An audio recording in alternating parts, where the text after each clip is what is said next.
Ano daw ang masasabi natin? You're too good to be true para sa akin, kaya ayoko mag-risk? Well, that's good, Jaja, na sinabi niya yan sa'yo and he was honest to tell you that, no? Stay away.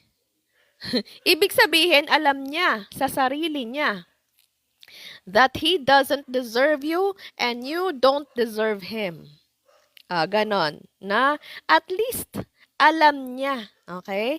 At least hindi kanya jojowain, hindi kanya paglalaruan dahil alam niya sa sarili niya na hindi niya kaya ang standard mo. You're too good to be true para sa kanya. Tama yun eh. You're too good to be true para sa akin.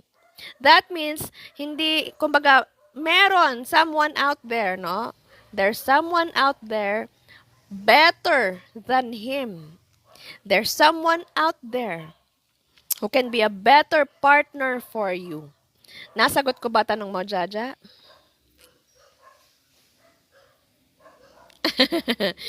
Lady Aginto, hello, good morning. Jaja, lalayo ka sa mga ganyang tao, ha? Layo-layo. So, ibig sabihin, you are special. Sabi, another way of saying it's not me, not you. He doesn't deserve you. Yes.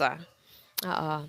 At least alam niya, aminado siya sa sarili niya na hindi kayo magka-level. 'Di ba, Mami Tisa? At least ganon at hindi siya tinalo. Okay, ganon. Merong mas higit sa kanya na para sa'yo. Tama yung words niya, no? Tama yung words niya. Ma'am, nasa Pinas po ba kayo niyan? Teresa Ina, yes. Nasa Pinas ako. Okay. Tama yung words na you are too good. You are too good to be true for me. Welcome back, The Lion Kim. Welcome back, friendship. Di capable magmahal ang tao na yan, sabi ni Mami Tiza. Okay, ganon. Yes, no? And at least, no, that it's good. It's good na inaamin niya sa sarili niya na ganon. Okay? Hindi kagaya ng mga ibang tao na lahat pinapatulan.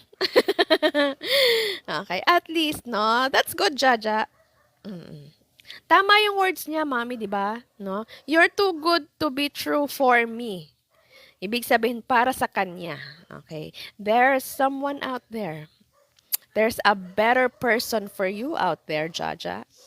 Okay, 12 million viewers in the house. How to be single and happy?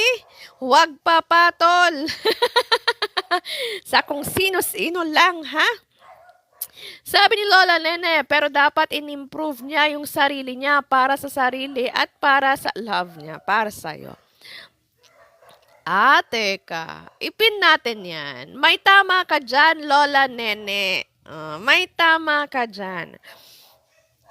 Pwede naman din na sana in-improve niya yung sarili niya. So, alam niyang merong kakulangan sa kanya. Alam niyang merong mali sa kanya. O, diba? At itatama niya yon para lumevel up. Diba? Para ma-reach ka.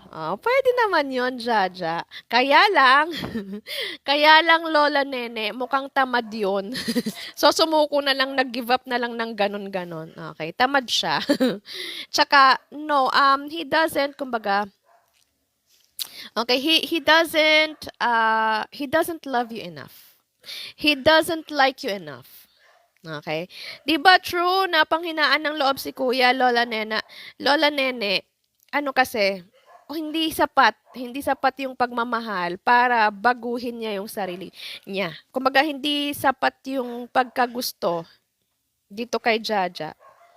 'Di ba? Para mag-effort siya ng ganun. So, yon, tamad si Kuya. Pinanghinaan tamad ka, hindi ko kaya. That's it, pansit. Ganun na lang, no? So, he gave up on Jaja. Also, those who make that comment do not want a permanent relationship. Teka nga, maipin nga rin ito. Okay. Guys, 14 million viewers in the house. So, nagre-react po tayo doon sa statement na you are too good to be true for me. Okay. You are too good to be true for me. At ito po ang sabi ni Mami Tisa, those who make that comment do not want a permanent relationship. Takot sa commitment. 'Di ba? Ayaw ng commitment, ayaw kasi if you really want someone, if you really love someone, you will do everything. You will move mountains, ika nga. No, sabi, if a man truly wants a woman, he will move mountains to get to the woman he loves or to get and keep the woman he loves. Okay. So, hindi ganun ka-intense. Okay. Kapag sinabi, you're too good to be true for me, ibig sabihin, hindi ganun ka-intense ang pagmamahal. At ladies out there, it is better to choose a man who loves you more than you love